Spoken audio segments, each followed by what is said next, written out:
Krishna, Radhe Radhe. Welcome to my channel. तो जी कैसे हो आप सभी लोग। उम्मीद करती हूँ कि राधा कृष्णा जी की कृपा से आप सभी लोग अच्छे होंगे और स्वस्थ होंगे। तो जी आज की वीडियो में हम जानेंगे कार्तिक मास में सुनी जाने वाली, रोज़ सुनी जाने वाली पीपल पथवारी की कथा। तो जी पथवारी से मैं आप सबको बता दूं कि आप अपने घर में भी पथवारी बोलकर रोज़ कार्तिक के महीने में पूजा अर्चना कर सकते हैं।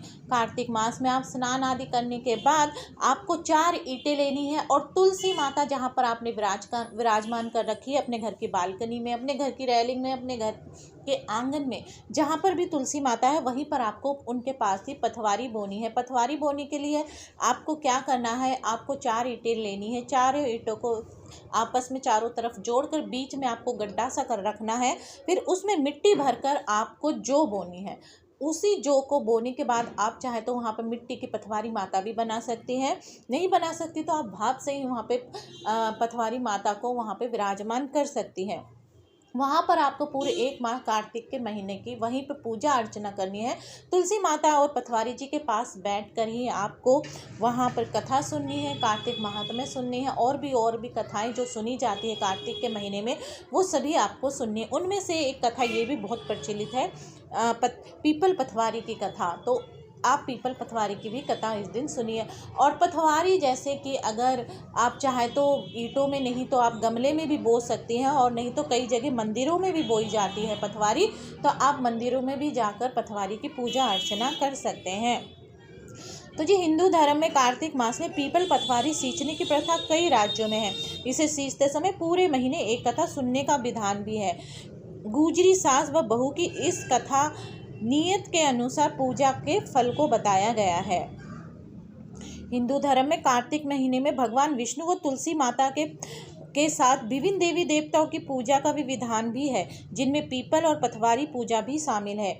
इस पूजन से जुड़ी एक गुजरी की कथा काफ़ी प्रसिद्ध है, जिसे कार्तिक महीने में पीपल पथवारी पूजते समय पूरे महीने सुना जाता है। आज मैं आपको पीपल पथवारी की वही कथा बताने जा रही हूँ। तो जी कथा इस प्रकार से है।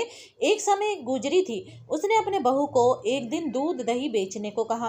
वे बेचने गई तो रास्ते में औरतें पीपल पथवारी सींचती हुई दिखी। इस पर उसने उन औरतों से कहा कि ये क्या कर रही हो। औरतों ने कहा कि हम पीपल पथवारी सींच रही हैं, इससे धन धान्य बढ़ता है और खोया पति भी मिल जाता है। बहू बोली, ऐसी बात है तो मैं पानी की जगह दूध व दही से सींचूंगी। गुजरी बहू ने रोज दूध दही बेचते समय पीपल पथवारी को दूध दही से सींचना शुरू कर दिया। जब सास दूध दही के रुपये मांगेगी तो वह कह देती थी कि महीना पूरा होने पे हिसाब दे देंगी।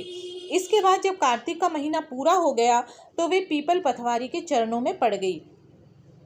इस पर पीपल पथवारी ने पूछा कि क्या बात है, तो उसने कहा कि आज सास दूध दही का हिसाब मांगेगी। पीपल पथवारी बोली कि मेरे पास तो रुपये नहीं है, ये पत्थर और पान के टुकड़े हैं, जिसे ले जा। बहू वही साथ ले गई और उसे एक अलमारी में रख दिया। इसके बाद डर के मारे वे चद्दर ओढ़कर सो गई। कुछ देर में सास बोली कि बहू दूध दही के रुपये ला दे। बहू बोली, मैं जो लाई हूँ वे अलमारी में रख दिए हैं। सास ने अलमारी खोलकर देखा तो उसमें हीरे मोती जगमगा रहे थे। धन का भी ढेर लग गया था। सास ने बहू को आवाज लगाई कि बहू इतना धन कहाँ से लाई है। बहू ने आकर देखा तो सच में धन के भंडार भरे थे। इस पर बहू ने सास को सारी बात बता दी। सास ने कहा कि अब मैं भी कार्तिक मास में पीपल की पथवारी को सींचूंगी। इसके बाद जब कार्तिक मास आया तो सास दूध दही बेचने लगी। वह दूध दही बेचने के बाद खाली हांडी में पानी डालकर उससे पीपल की पथवारी में पानी डाल देती। पूर्णिमा के दिन उसने बहू से कहा कि वह उससे दूध दही के रुपये मांगे। जब बहू ने रुपये मांगे तो वह भी पीपल पथवारी के चरण पकड़कर कहने लगी कि मुझसे बहू ने रुपये मांग रही है। इस पर पीपल पथवारी में उससे भी पत्थर और पान के टुकड़े दे दिए, जिसे सास ने अलमारी में ले जाकर रख दिए। इसके बाद जब बहू ने अलमारी खोलकर देखी तो उसमें कीड़े मकोड़े मिले।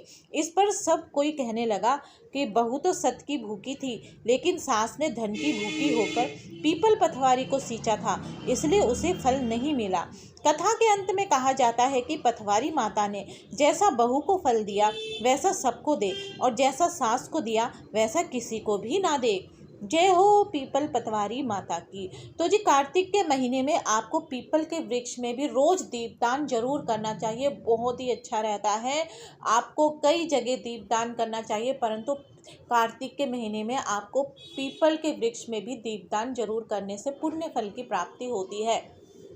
तो जी आज की वीडियो में बस इतना ही। अगर आपको वीडियो अच्छी लगे तो वीडियो को लाइक एंड शेयर करना ना भूलें। हरे कृष्णा, राधे राधे।